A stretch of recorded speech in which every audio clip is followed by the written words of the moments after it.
Before any one of you start writing any angry comments, no, the BMW is not for sale.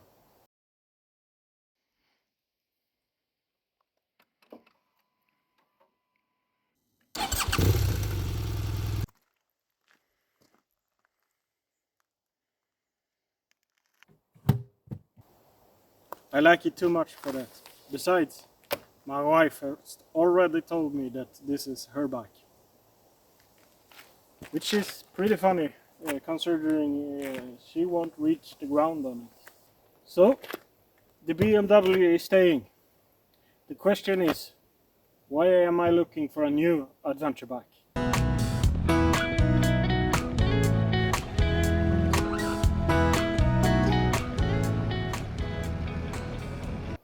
When I started riding 4 years ago, I had one big dream.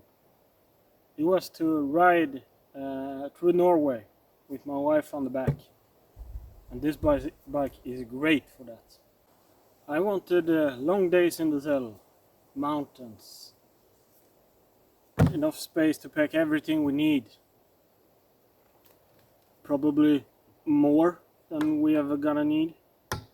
I looked at touring machines and even the sports segments of touring machines.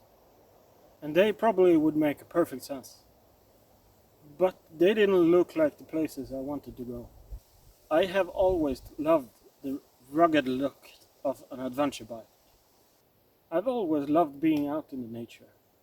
I've done everything nature provides. Hunting, fishing, hiking.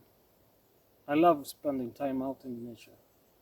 So an adventure bike felt the right way to go, even before I knew what adventure riding was. And yes, at that point, having a big engine was also an extremely important choice. Apparently, personal development coming in cubic inches. Yeah, the boxer engine was a part of the choice. I mean, the characteristic of the engine, that you with ease can choose any gear you want and just drive out of any corner you like. And the fact that it looks like a minor tank. But the deciding factor for me was when I test drove this bike.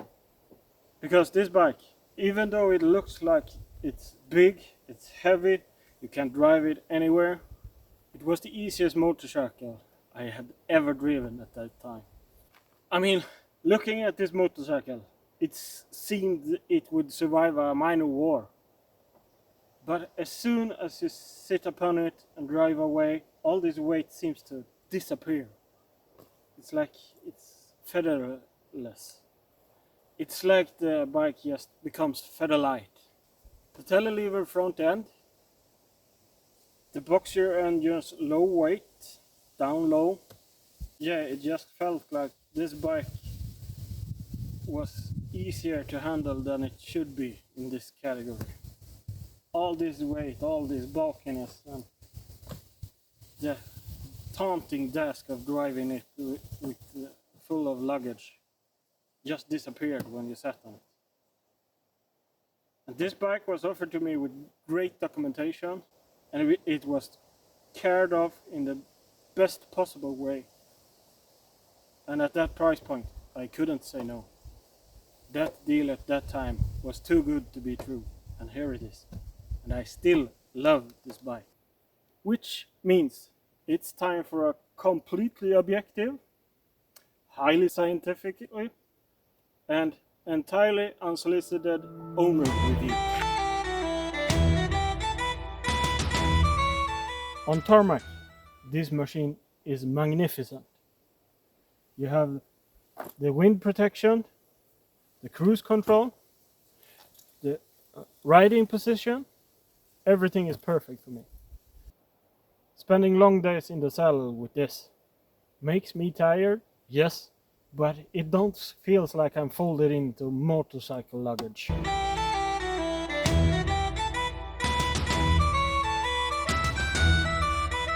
Honestly, I can't think of one motorcycle that can swallow this amount of luggage.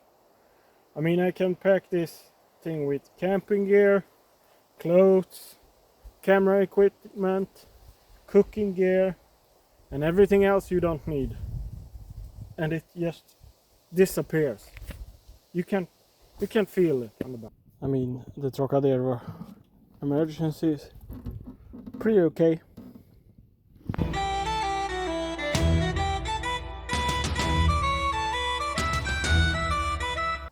My wife will always choose this bike if we go on a long trip together.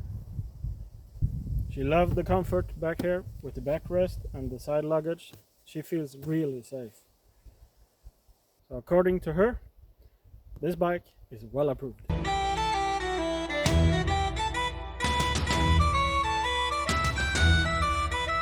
Cruise control,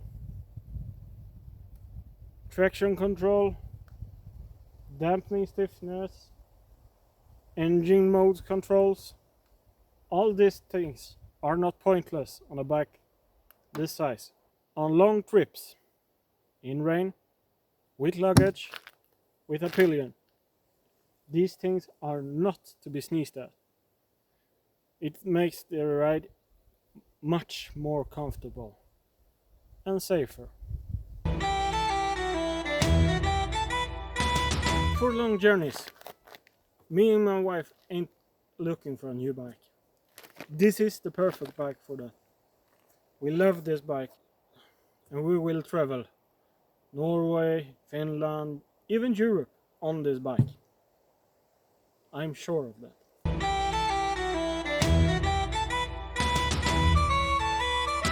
Norway was the goal with my wife. The more time I spend on this bike and discovering ADVing, the more I feel I have to explore ADVing much more. Loose surfaces, single tracks out in the woods, camping with less equipment, fixing stuff that gets broken on the bike, and me learning more about ADVing. I've taken this bike to ADV Hangout.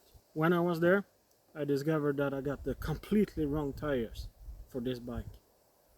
Or for me. I don't have the riding experience to handle this bike off-road. That was perfectly clear for me. From that event, that my preparation needed revised. I mean, there are people out there who can handle this bike extremely well. Look at Adam Riemann. He can drive the shit out of this bike in any condition. I can't. I am not Adam Riemann. I am a 40-year-old who just taken my license and know nothing about motorcycle. I mean, apparently, yes, you can use this bike to learn how to ride off-road. But for me, it's not the perfect recipe. I will drop this bike.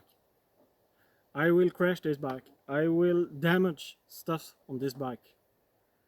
And I mean, it's not the most inexpensive bike to throw down in a corner when you not have the skills enough for it. And let's face it, I'm not the wealthiest guy in the world, so I can't just drive around smashing panels on mirrors and levers or buttons or luggage in any way.